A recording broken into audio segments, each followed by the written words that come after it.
பார்த்து வச்சுக்கோங்க. இப்போ தலைப்புக்குள்ள போகலாம்.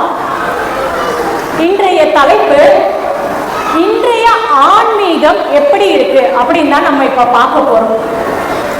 அம்மா அப்பா சொல்வதற்கு கூட அந்நிய மொழிகளில் அவமானமே. வகுப்பு 5 வரை தமிழ் மட்டுமே படிக்க திட்டம் வைப்போம். தமிழே தெரியாமல் பட்டம் பெறும் தவறுகளை இனி முடக்கி வைப்போம். தமிழர் கூடும் இடங்களில் தமிழில் மட்டுமே பேசிடுவோம். இனி தமிழ் மெல்ல வளரும் என்ற நம்பிக்கையோடு தோடைய செவியன் விடையேறி ஓட்டும் மதிசூடி காடுடைய சுடலை பொடி பூசி என் உள்ளம் கவர் கழுத தந்த இறைவனது பொற்பாதங்களை தொட்டு வணங்கி என்னுடைய தலைப்பிற்குள் நுழைகின்றேன். ஆன்மீகம் என்பது இறைவனை பற்றி பேசுவது அல்ல, இறைவனிடம் பேசுவது ஆன்மீகம். உங்களுடைய உள்ளத்தையும் உயிரையும் எது தூய்மைப்படுத்துகின்றதோ அதுவே ஆன்மீகம். இருக்கட்டும், இது ஒவ்வொரு நபருக்கும் மாறுபடும். இன்றைய ஆன்மீகம் எப்படி இருக்கின்றது என்று பார்ப்போமா? நாம் பள்ளியில் விடுமுறை எடுத்தாவது குழந்தைகளை அழைத்துக் கொண்டு கோவில் கொடை விழாக்களுக்கு செல்கின்றோம். இதில் சிலர் பக்தியோடு செல்கின்றார்கள். ஆனால் பல பேருடைய ஆசை எப்படி இருக்கின்றது தெரியுமா? 3 நாளைக்கு சமைக்க வேண்டாம், புது துணி கிடைக்கும், கறி விருந்து, ஆடல் பாடல் கச்சேரிகள் கலக்கட்டும். இதை தாண்டி நம்மளோட ஆன்மீக குறைவு எப்படி இருக்கு தெரியுமா? விளக்கு பூஜைன்னு ஒண்ணு நடத்துவாங்க, ரொம்ப அருமையா போயிட்டு இருக்கோம். பூஜை முடிஞ்சோடனே முதல் 10 பேருக்கு தங்க நாணயம், அடுத்த 10 பேருக்கு வெள்ளி நாணயம், அடுத்த 10 பேருக்கு பட்டுப்புடவை, அடுத்த 10 பேருக்கு காமாட்சி அம்மன் விளக்கு, அடுத்த 10 பேருக்கு குத்து விளக்குன்னு அடுக்கிட்டே போவாங்க. பூஜை முடிஞ்சோடனே நம்ம பெண்கள்லாம் என்ன மனநிலையில வீட்டுக்கு போவோம் தெரியுமா? 10 புடவையில ஒரு புடவை கூட கிடைக்கலையேடா அப்படின்னு. விளக்கின் ஒளிதான் இறைவன், அந்த இறைவனை நீ உன்னுள் காண வேண்டும் என்ற தத்துவத்தை நாம் அங்கு மறந்து விடுகின்றோம். இந்த கலிகாலத்தில் சண்டிகேஸ்வரர் படும் பாடு தெரியுமா? அவர் கோவிலுடைய சொத்துக்களை பாதுகாக்கும் பாதுகாவலர். ஆனால் அவரிடம் நாம் சென்று என் கையில் ஒன்றுமே இல்லை என்று துடைத்து காட்ட வேண்டும். நாமோ அவர் முன்னிலையில் சென்று கைகளை தட்டுகின்றோம், சுகக்க போகின்றோம். அவருடைய தியானத்தையும் கலைத்துவிட்டு நாம் பாவத்தை சேர்த்து கொண்டிருக்கின்றோம்.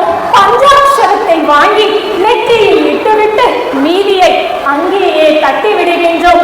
அது வீண் பொருள் அல்ல, அதுதான் பொக்கிஷம். அதை உங்கள் வீட்டிற்குள் எடுத்து சென்று அங்கிருப்பவர்கள் அனைவருக்கும் கொடுப்பதுதான் முறை என்றும். மன்னனும் மாசர கற்றோனும் சீர்தூக்கி மன்னனின் கற்றோன் சிறப்புடையன். அந்த கற்றோன் எதை படித்திருக்க வேண்டும் தெரியுமா?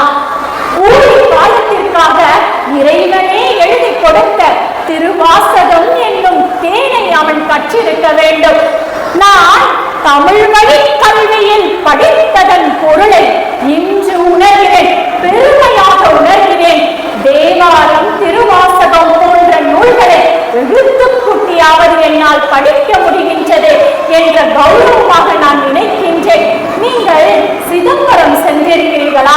சிதம்பரத்திற்கு இன்னொரு பெயர் தில்லை. ஏன் அந்த பெயர் வந்தது? அங்கே தில்லை மரங்கள் நிறைய இருந்தனவாம். தில்லை வனமாக அது இருந்ததால் தில்லை என்ற பெயர் அழைக்கப்பட்டது. இன்று அது சிதம்பரம் என்று அழைக்கப்படுகின்றது. இங்கு இருக்கக்கூடிய கோவிலின் அருமைகளை நாம் கட்டாயம் தெரிந்து கொள்ள வேண்டும். சிவபெருமானையும் பெருமாளையும் ஒரே இடத்தில் நின்று தரிசிக்கக்கூடிய அளவில் இந்த கோவிலின் கட்டமைப்பு அமைக்கப்பட்டுள்ளது.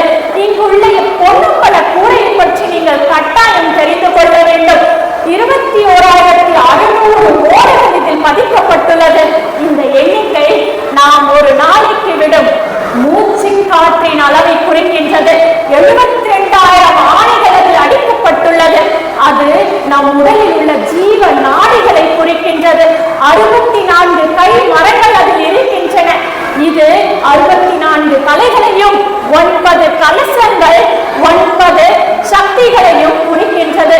ஒவ்வொரு கோவில்களுக்கு நீங்கள் செல்லும் பொழுதோ அந்த கோவிலின் தல வரலாறை தெரிந்து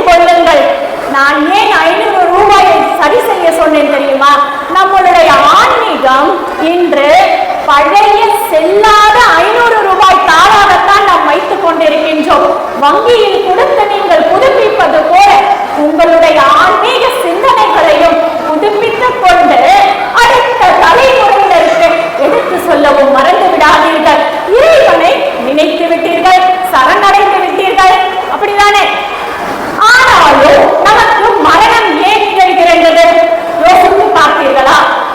ஏன் மரணம் வந்த பிறகுதான் ஒருவன் சொர்க்கத்திற்கோ நரகத்திற்கோ போக வேண்டும்?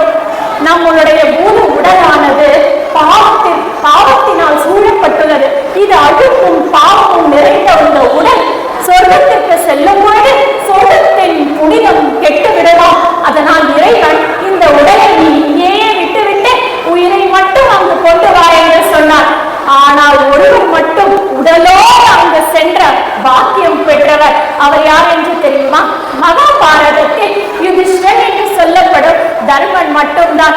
அவன் செய்த தர்மமே அவனுக்கு அந்த வழிவகையை கொண்டு வந்தது. இந்த தமிழ்நாட்டில் 46,000க்கும் மேலான சிவாலயங்கள் இருக்கின்றது. அதில் 200 ஆண்டுகளுக்கு முன்பு வரை 36,000 கோவில்களில் பள்ளியறை பூஜை நடந்தது. ஆனால் இன்று சில விரல் விட்டு எண்ணக்கூடிய சில கோவில்களில் மட்டும்தான் அது நடைபெறுகின்றது. பூந்தமல்லியில் உள்ள வைத்தீஸ்வரன் ஆலயத்தில் இன்றளவும் அது நடக்கின்றது என்பதை மிக பெருமையோடு நான் சொல்லிக் கொள்கின்றேன். உங்களுடைய ஆன்மீகமானது உங்களுடன் மட்டுமில்லாமல் மற்றவர்களுக்கும் அதை நீங்கள் சொல்லிக் கொடுக்கும் பொழுதுதான் அதன் உண்மையான தன்மையை நாம் புரிந்து கொள்ள முடியும். சுந்தரருக்கு திருமணம் ஆகும் பொழுது இறைவன் வந்து ஆட்கொண்டார். ஆம், அப்பொழுதுதான் சுந்தரர் கேட்டாராம், உனக்கு என்ன பித்தா, என்னை உன் அடிமை என்று சொல்கிறாயே என்று. இதை கொண்டுதான் அவருடைய முதல் பாடல் வரியே அமைந்தது. பித்தா பிறை சூடி பெருமானே அருளாளா எத்தான் மறவாதே நினைக்கின்றேன் மனதுன்னை. எவ்வளவு அருமையா பாடியிருக்கார். இதை பார்த்து இதே மாதிரி நம்ம பண்ணா நம்மளும் இறைவனை அடையலாம் அப்படின்னு ஒருத்தர் முயற்சி பண்ணாரு. நம்மள ஒருத்தர் தான் அவரு ராமலிங்க அடிகள் சொல்லக்கூடிய வள்ளலார். ஆனா திருமண ஏற்பாடு நடந்தது, இறைவன் வரல, ஆட்கொள்ளல. இதுல இருந்து நம்ம என்ன தெரிஞ்சுக்கணும்னா, இவங்க இதை சொன்னாங்க, அவங்க அதை சொன்னாங்க, இப்படி போலாமா அப்படி போலாமான்ற குழப்பத்தெல்லாம் விட்டுட்டு உங்களுக்குள்ள முதல்ல அமைதியா இருங்க. உங்களுக்குள்ள இருக்கிற ஒளிய பாருங்க. அதை பார்க்க முடிஞ்ச பிறகு அது என்ன சொல்லுதுன்னு கேளுங்க. இறைவன் இங்கே அங்கன்னு இல்லைங்க, உங்களுக்குள்ள இருக்காரு. நீங்க அதை கண்டுபிடிச்சிட்டீங்கன்னா ஆன்மீகத்தை தேடி எந்த கோவிலுக்கும் செல்ல தேவையில்ல. ஆனா அதை அடையிற